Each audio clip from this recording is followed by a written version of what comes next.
Hello there guys, and welcome back to a brand new review.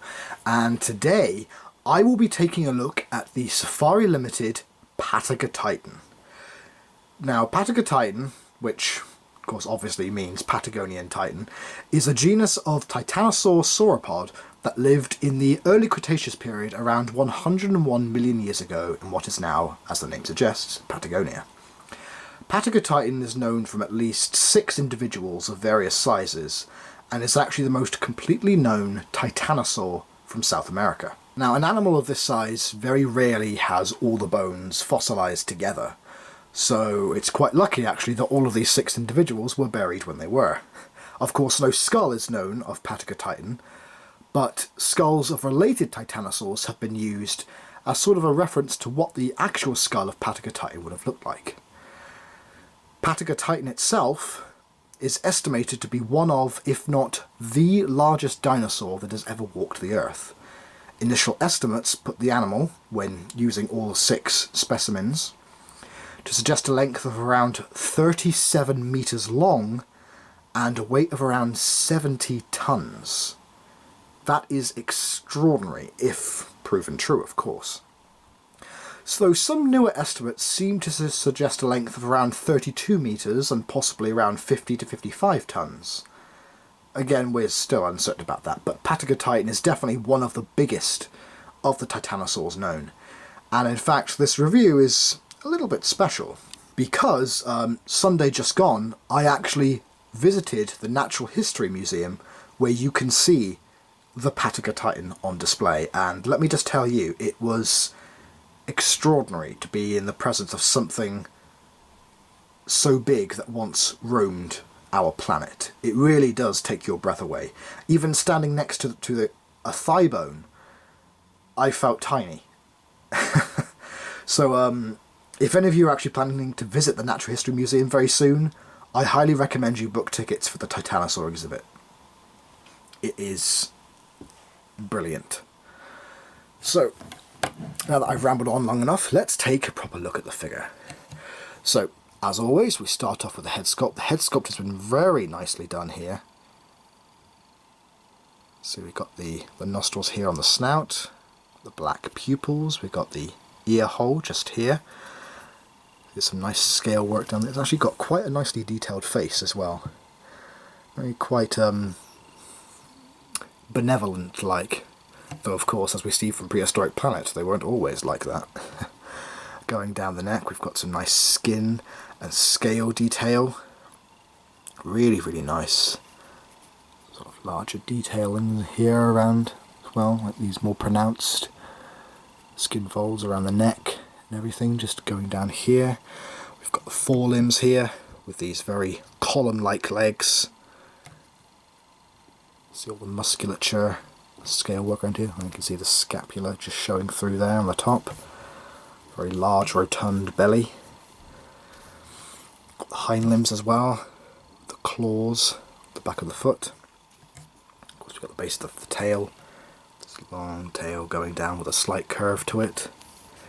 Well, I'll show you the other side as well. Again, there's that scapula there. Some really nice skin detail as well along this figure. Got the underside as well. There is the cloaca as well. See, just some really, really gorgeous looking detail. And even the paint scheme as well. I think this paint scheme really works. The sort of light brown, orange, with the bits of cream underbelly. I think it contrasts really well. It looks really, really nice together. And I think it's quite a believable colour scheme for an animal, well, that weighed possibly nearly 70 tons. Also, you see we've got some stripes going down the neck as well, with some spots. A few spots around here, some spots here on the side of the animal, more stripe work here. And we've got, along the tail, lots of stripes going down to the very end of the tail as well. On the other side of the animal as well. And all the spots and the stripes. Really, really nice. End of the tail is sort of like this sort of cream colour. The brown sort of stops around here. It's pretty. Even the pose is quite cool as well, with its neck sort of stretched to the left hand side, its left forelimb sort of in a striding pose, with of course the tail sort of curling round to the left. In fact, this sort of reminds me of the exhibit itself, except that the neck is actually turned to the right and everything. But yeah, it just looks really, really nice. In fact, from this angle, I think looks really, really cool. If you're taking some pictures outside, I think that looks really, really cool. Now, I will admit, it isn't a perfect figure. I know many of you out there will say, oh, but how can you say that, Matthew? It's from Safari Limited.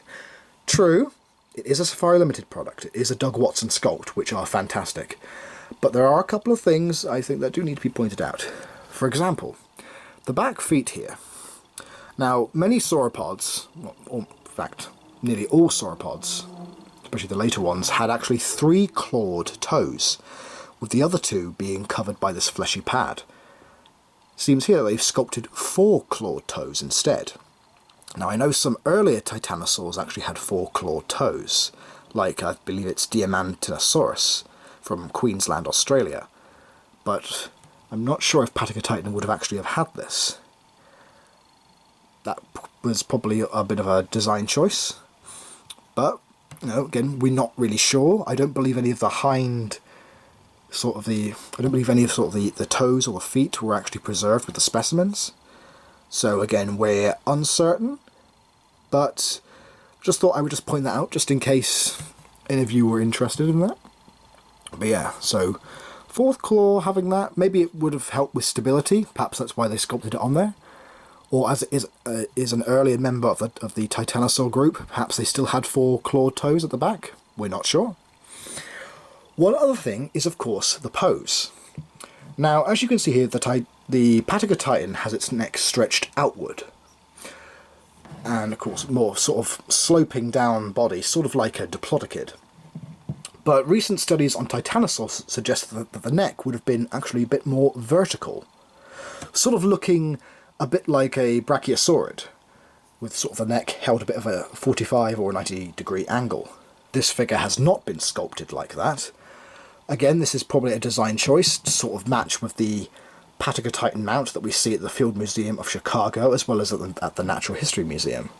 So, probably just to keep in line with that. I still think it's a great figure, but it's just a couple of little nitpicks here and there. So, I'm sure maybe in the future we'll get another Patagotitan figure from another company, maybe Collector, or even PNSO. I don't know, but as I said, not hating on this figure, just pointing out a few inaccuracies that I've seen that other people have seen. But aside from all of that, I think this is a brilliant figure. And just for a little comparison, one moment. Now, there are no Tyrannotitan figures available, so I'm just going to bring in, this is the Safari Limited Giganotosaurus from 2017. As you can see, this is not a good size comparison. I mean, you could maybe have it sort of pretend to be you could maybe pretend that the Giganotosaurus is a Tyrannotitan, maybe it's attacking a juvenile or a subadult individual. But yeah, this is not a good scale. But I still think it looks pretty cool, you know, with the maybe the Patagotitan is trying to get away and the Tyrannotitan / Giganotosaurus is going in for the kill. I think that looks pretty cool. It's like a little display piece. But if you want an actual good scale, now, if you want an actual good scale with a small figure, here is the Jurassic World Dominion Giganotosaurus. We won't talk about the trash design. But for scale-wise, for an actual Tyrannotitan may have been like to a Patagotitan, well, this is it. More or less, probably a little bit of a size discrepancy. Tyrannotitan may have been a little bit bigger, but still, you can just see how huge one of these animals would have been. Absolutely gigantic. For another comparison, with some fellow South American sauropods, here we have the Collector Bajadosaurus and the Carnegie Collection Saltosaurus. And you can see that the Patagotitan is definitely bigger. Much bigger. All in all, having had a really good look at the figure, and of course talking about a few of the inaccuracies, I still think this is a fantastic figure of one of the largest animals that has ever walked planet Earth. The scale of actually seeing one of these in person would have been extraordinary. And again, I highly recommend the Titanosaur exhibit at the Natural History Museum. It is amazing. In fact, I will leave a link in the description box below to the Natural History Museum website, where you can actually book your tickets and look at all of the other events that they have going on over the next year or so. And if you want to purchase your own Safari Limited Patagotitan figure, I will also leave a link to Everything Dinosaur in the description box below, where you can purchase this along with all of the other Safari Limited products that they have on their website. So I hope you guys have enjoyed this review of the Safari Limited Patagotitan. Please like and comment, please subscribe if you haven't already, and I just hope that you have enjoyed watching this review. I've got a bit of a new review station here, sort of using my curtains as a backdrop, so hopefully you guys enjoy that. But yeah, so I look forward to doing more reviews for you guys soon, and I hope you guys look forward to watching them. So take care guys, and I will see you in the next video. Bye!